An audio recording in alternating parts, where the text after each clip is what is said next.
Saya kira tidak perlu harus selalu sepakat dengan Francis Bacon yang mengatakan knowledge is power. Kalau itu berbicara tentang kondisi keberadaan pengetahuan yang ada di luar diri Anda dan diri saya tentu. Tetapi ketika kita berbicara tentang pengetahuan yang ada di dalam diri kita, mungkin agaknya kita perlu memberikan dukungan pada Francis Bacon terkait hal itu.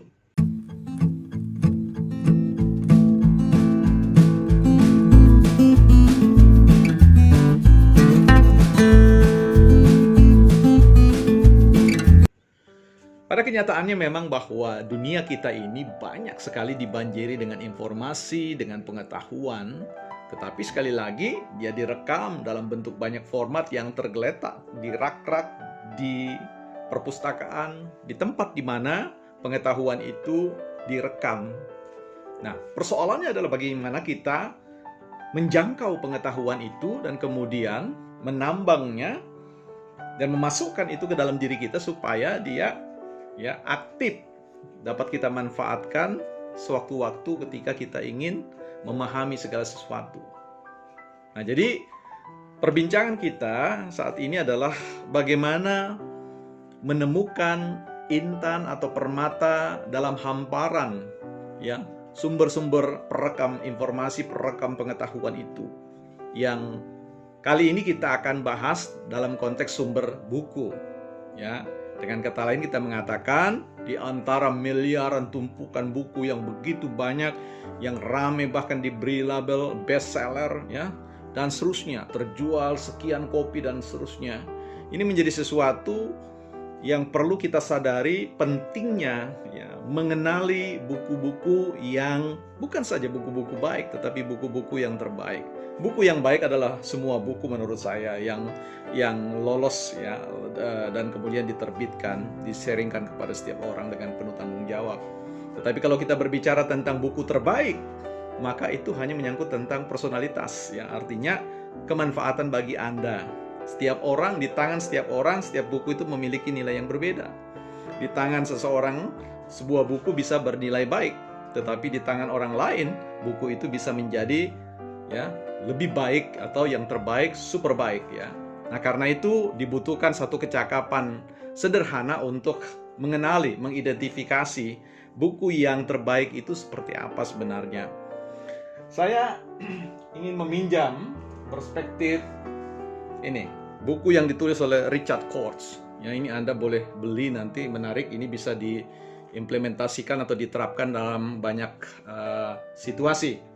Ada hukum yang namanya, tentu Anda ingat, ada hukum 80/20 atau hukum 80-20 yang Anda tentu kenal, nama di belakang ini adalah Pareto Ini disebut dengan hukum Pareto, hukum 80-20. Nah, ini kita akan pakai sebagai salah satu sarana untuk mengenali buku-buku terbaik Artinya, Anda tidak harus membaca 80% buku yang ada, cukup Anda menemukan 20% buku yang ada yang terbaik bagi Anda, yang bisa menghasilkan kekuatan pengetahuan, meningkatkan kapasitas atau kompetensi Anda dengan membaca 20% buku itu, kompetensi Anda naik 80%. Bukan sebaliknya, membaca 80% maksud saya buku itu, tetapi kemudian peningkatan yang diberikan hanya 20%.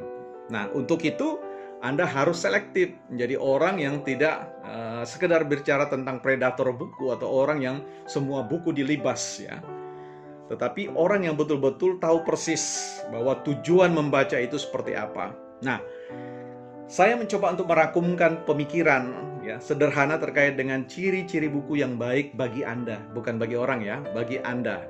Tentu Anda dan saya punya selera yang berbeda. Tetapi ada hukum yang akan menjembatani kesamaan itu bagi kita. Yang dimaksud dengan buku yang baik, ciri-cirinya sederhana. Buku itu ketika Anda pegang, ketika Anda baca judulnya, ketika Anda baca kalimat-kalimat yang ada di sekitar sini, di depan cover satunya ini, atau juga di bagian ringkasan di cover belakang ini, buku itu sudah mengusik jiwa Anda. Buku itu sudah membuat, ini kayak ada sesuatu gitu yang tentu akan menarik kalau Anda baca. Nah, ketika Anda buka-buka, baca-baca per paragraf dan seterusnya, Anda kemudian menemukan wow, ya, amazing, ya, sesuatu yang luar biasa karena Anda merasa ini buku akan mengubah hidup Anda, ya. Jadi dia mengusik, ya, mengusik diri Anda, mengusik rasa ingin tahu Anda, atau apa yang disebut dengan curiosity, ya, rasa ingin tahu. Jadi ada rasa kepo, rasa saya ingin tahu apa ini buku 80/20 ini yang dikarang oleh Richard Koch itu bagaimana, ya, fokus pada 20% terbaik kita. Nah, di mana? Paling tidak ini menjadi sebuah zoom, alat, ya, instrumen zoom untuk melihat yang terbaik dalam diri kita itu akan dihubungkan, dikonekkan dengan buku ini, ya. Itu menjadi hal yang penting. Itu salah satu ciri yang harus Anda. Jadi buku itu ketika Anda pegang, dia kayak ada sesuatu gitu loh. Ada sesuatu yang harus Anda perjelas dengan memegangnya, membukanya, membaca, dan kemudian memikirkan tentu. Nah, ini semua kemudian membawa pada ciri yang kedua, bahwa buku yang baik adalah buku yang memberi Anda inspirasi, buku yang menerbangkan impian-impian Anda, buku yang membawa Anda ke suatu tempat, ya, dan Anda ingin melakukan sebuah yang namanya journey atau perjalanan, ya, untuk mencapai, sekalipun harus satu dasawarsa, ya, bahkan dalam bahasa puitik 1 abad pun akan kutempuh perjalanan untuk mencapai impian. Jadi buku yang baik adalah buku yang menginspirasi Anda, memberikan Anda kemauan, mendorong Anda untuk melakukan sesuatu, merajut sesuatu yang pada akhirnya Anda akan capai impian itu, ya.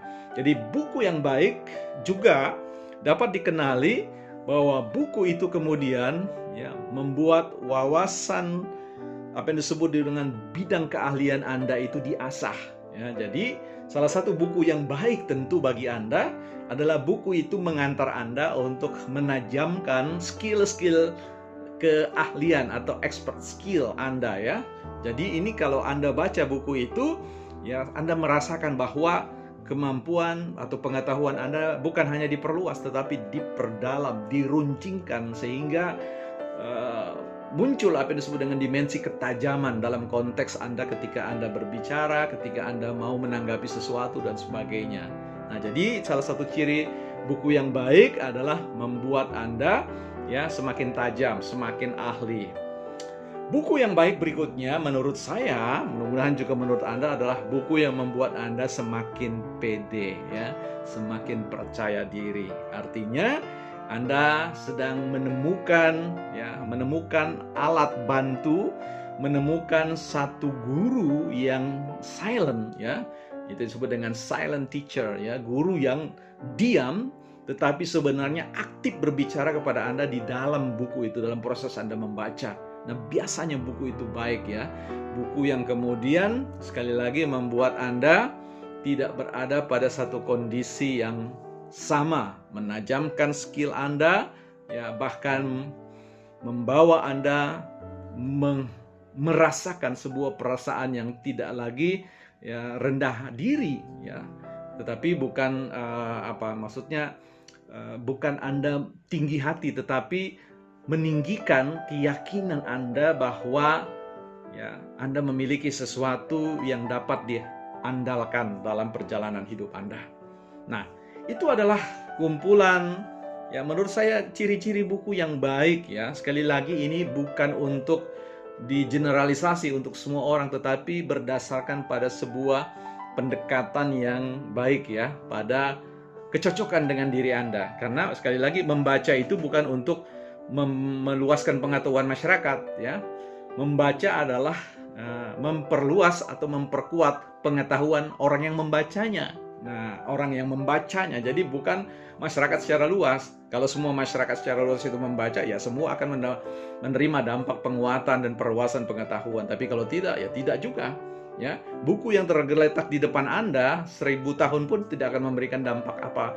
Jadi buku yang dipegang, buku yang dibuka, buku yang dibaca, buku yang ditandai, buku yang dikutip pikiran-pikirannya, kemudian dipakai untuk menjelaskan, membahas segala sesuatu, dipakai untuk mengkata-katai, tapi bukan merendahkan orang, ya, mengkata-katai sesuatu untuk meninggikan derajat kehidupan bersama. Itu buku yang baik menurut saya, ya. Ada juga yang mengatakan, Pak, apakah buku yang mengantar kita pada penemuan karir dan perolehan finansial itu boleh dikatakan buku yang baik? Saya harus mengatakan, Anda tidak perlu berbicara seperti itu, Anda tidak usah katakan itu. Automatically, ya, itu bisa bicara tentang the end of process, ya, akhir dari sebuah proses perjalanan Anda membaca buku-buku yang terbaik. Itu akan semuanya ada, dia akan membuahkan hasil yang pantas buat Anda dan siapa saja yang memegang dan bergaul dengan buku itu. Oke, teman-teman, ambil buku, jangan buku baik, tapi buku yang terbaik, yaitu buku yang sesuai, yang membuat diri Anda it's very different. Oke, kita jumpa dalam bahasan yang lain. Salam hebat, salam trio.